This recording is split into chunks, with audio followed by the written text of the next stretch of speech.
Good morning, Viviane. Hi, so nice to meet you. Hello. Hello, it's so nice to see you. It's fantastic. I'm so much looking forward to your performance. I had the chance to see a little, a video of a rehearsal actually that you did, and I'm totally fascinated of what you do there with this incredible text, of course. I mean, you have a long journey with Ulysses by James Joyce. It is a text which is, of course, world literature, that's clear. But I wonder, what fascinated you especially, that you took on the big task to, sort of dive into the role of Molly Bloom, the wife of the main character in Ulysses, her husband. Well, it is, in fact, it started with a question from earlier on from a director who wanted to do a reading of the near complete James Joyce Ulysses on Bloom's Day, on the 16th of June. And I prepared for that. But then when I got to the place where the event was happening, they had another actress instead of me. So I did all that work, and I fell in love with Molly Bloom at that moment, because I found it such an incredible text, and so rich, so difficult, because it switches very often from one association to another. And it stayed with me. And then, of course, when I started working with Jan Lauwers, we were very interested at a certain moment about James Joyce, and we tried to work around him with the Forsyth Ballet, for instance, in Dead Dogs Don't Dance. And that was not an attempt to do Molly Bloom. It was something completely different, which came from his idea of maybe doing something with the dead. But it stayed with us. And at one point we were asked to do something for Ostermeyer when he left Die Baracke to go to the Schaubühne. And Jan said, what shall we do? So we tried a few authors, and then we came back to James Joyce, we came back to Molly Bloom. So at that period, it was done as a reading because we did not get the rights. Yes, I mean, that was back in 1999, right? And yes, yes. We are lucky enough now that now it is possible that you can actually perform it, and the right situation is solved, which is great, of course, because it is so wonderful that you can make this text accessible. I think, with Ulysses by James Joyce, it's a little bit of a hate-love for many people, because right? Because it is so intriguing, and you are totally, when you read it, in awe the whole time about this language that he uses. And on the other hand, it's so complex, and it's so, I mean, the sentences are incredibly complex. He is jumping from one association to the other, from one thought to the other. And you actually take this text a little bit and shape it in a way that it's a little bit easier, I think, for us to follow it. You focus on certain aspects in the text. The chapter that you take is the last chapter of Ulysses, and you focus on, so just to explain a little bit the setting of the performance, you focus on 4 men that Molly Bloom, that played an important role for Molly Bloom in her life. Maybe you want to give us an insight about these 4 characters that are important, but not actually appearing on stage. It is a little bit a setup like in Germany, we watch for New Year's Dinner for One. I don't know whether you know it, but there is this one lady at a table and empty seats. Oh, yes, I know that. Exactly. It's a little bit a setup like that. So these 4 characters, who are they?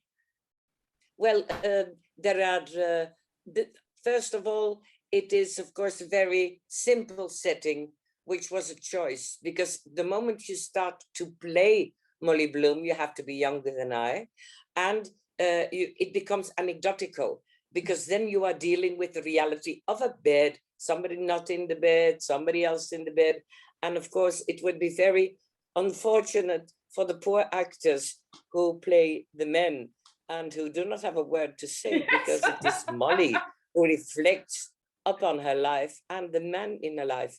Of course, the material is much richer than that, but we have focused on the relationship between Molly and the men in her life. And at this stage of her life, the stage I am in now, she reflects on them. So her whole past comes to mind and is given to the audience. So there is at first, of course, her husband, Leopold Bloom, who is the main character of Ulysses.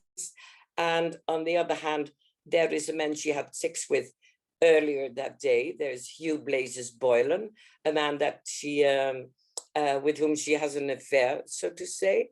And then there is her first love, Harry Mulvey, who takes us back to when she was young in Gibraltar, where she met Bloom as well. And then, of course, there is this dream, this iconic figure of a beautiful young boy, which is Stephen Dedalus, and he belongs, so to say, to the future. And it is like through him, or thinking of him, or dreaming of him, she tries to capture again that feeling of innocence that she had earlier in her life. So it's these contradictions between the men which make up the tapestry of her life, because she is her body and her mind is her own archive. So we chose, and Jan chose, to make it very personal and very transparent, so that I could really draw in the audience in this story of a woman of a certain age, looking back on her life with lust and with vitality, and with common sense. And she is not, the text is not, as you know, a literary expose of feelings. It is raw. It is down to earth. She is there and she says it as she feels it. And it is so direct and so modern. When you think that it has been written a century ago, you are astonished. Unbelievable. It's so radical. It's almost brutal in its radicality.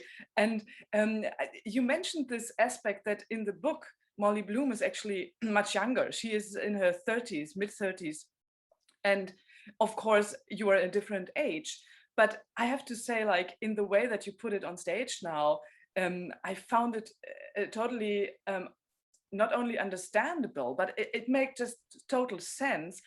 On the other hand, I was also thinking it also pays tribute to the fact that in Ulysses itself, in the text, time is also not a linear thing, right? It's also more like an inner time of the people, and we are sort of in the head here also of Molly Bloom. We are inside her head as she is thinking, as she is reflecting. And there are so many emotional aspects. You talked about the longing and so on, but there's also, I had the feeling there's also a lot of frustration somehow, right, in her, and she's vulnerability to a certain extent, right? Yes, I would not really, frustration is perhaps a too heavy a word. There is one sentence, because we had to make a few cuts, that disappeared, is when she said about her husband, he is very different from what I thought he would be. And that is the reality of life. You meet someone, you get madly in love, or you have a passionate affair, and something grows out of it.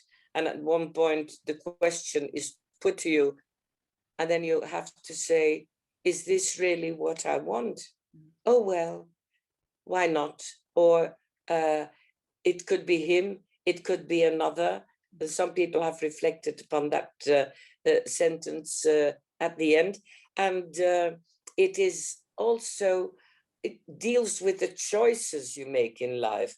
And to live your life in circumstances which are very different from what you used to know, because she comes to Ireland and she is there in this very Roman Catholic, she's Roman Catholic as well, in this very severe society where men have all the freedom and go and drink and and women stay at home. So she has all this energy that she cannot really deal with. She has no way to do something with that energy of and that lust for life that she has, and that creates the moment of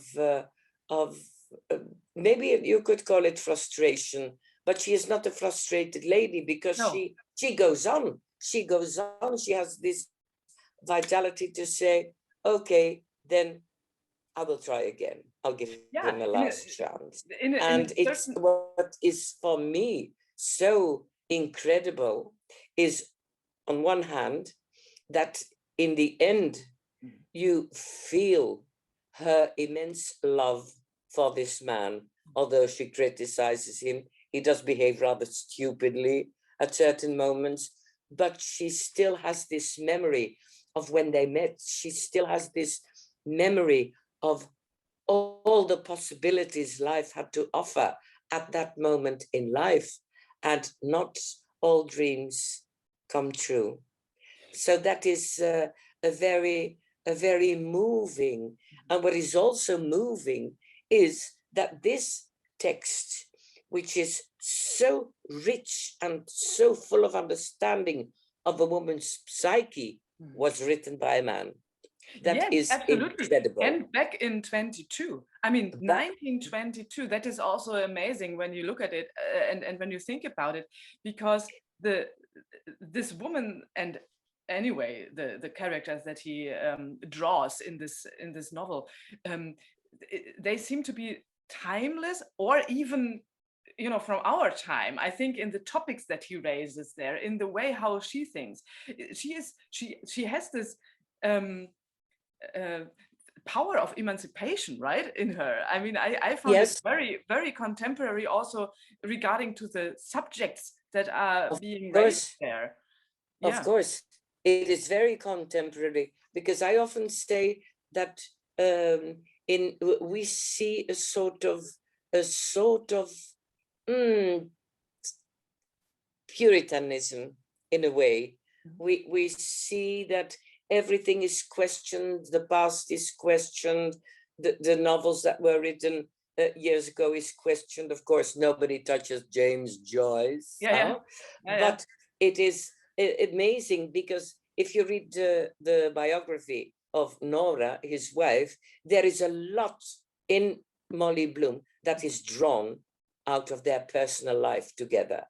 And there is also often, well, not often, 2 or 3 times, she mentions, if I do that, he won't think me stupid, because that is, in general, the way the literary people of the period considered his wife as being this homebody who was cooking, and he was trying to organize life around him as best as she could. And she did, even begging or borrowing so that he could write. So they are very interwoven, and that you feel in the text. You feel that he knows her and she knows him, and she's not cynical. She looks at him with a sort of loving eyes, saying, "Oh my God, he's done something again." But that is an aspect of what I maybe not great passion, but of great love that grows and grows. Do not forget, he was nearly blind in the end.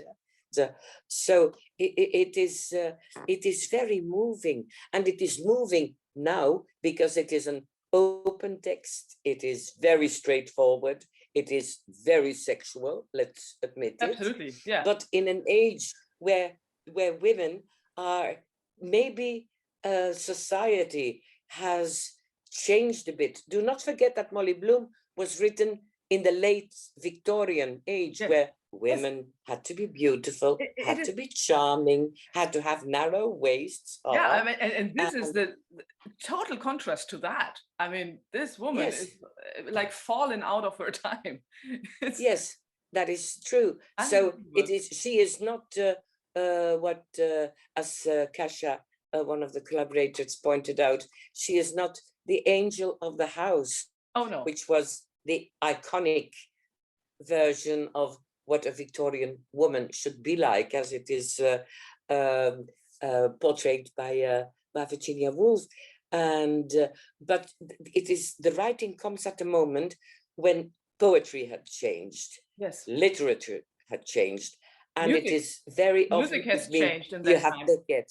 You have all these great authors. You have T.S. Eliot with his Wasteland and his four quartets. You had Ezra Pound before that. So everything is in motion, and literature has always been very rich in Ireland. Absolutely. Very rich. I was wondering, you were mentioning this end where she remembers the moment when she said yes, and that is to him, to her husband, when he proposed. And while she is talking about it, she is actually moved to tears, and she is so. I mean, it's before that we have about an hour where she is very strong, where she appears almost, you know, sometimes bashing the men which are, you know, in her memory. I mean, it's very, very strong and powerful, and there is all of a sudden this very sensitive side of hers, and the we have the feeling we come even closer to her in this very end, and it is also the end of the novel, and of the Ulysses, and I wonder, you know, there has been written a lot about this, and one analysis, of course, is to say, in the end, he, the main character, her husband, sort of comes back and finds, after this odyssey that he was in, a certain harbor, a certain anchor, or whatever. Is that how you understand it, or how would you? Of course, that is why it's called Penelope, waiting all these years for Ulysses to return to her. So in a sense, although his voyage, so to speak, is in a day and is in Ireland, it is, the idea is the same. All these, because he also has his companions, he has his friends, he has the people he knows from the army, from the British garrison in Gibraltar. And so he makes a trip, and when he is exhausted and can't take it anymore, then he comes home. It's the rest of the warrior, or the peace of the warrior, le repos du guerrier. It's that. And that is something that endears him, because men should not be afraid to come and see the show, because they think, ooh, they are, of course, in a certain way, confronted with their look on sexuality, confronted with their look on women. But women find it very amusing, because they recognize the smaller things you never speak about anymore, because it's not done. It's not done. But if there's one thing I am not, it is politically correct.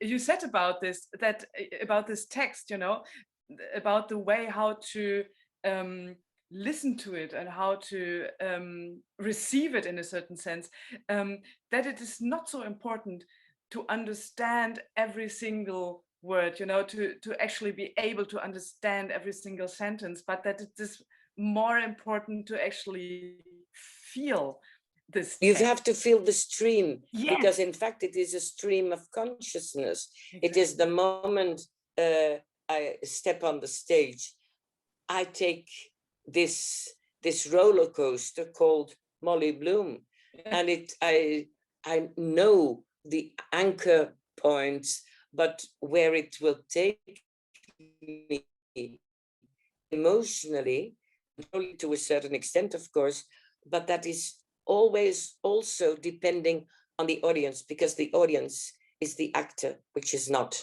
on stage.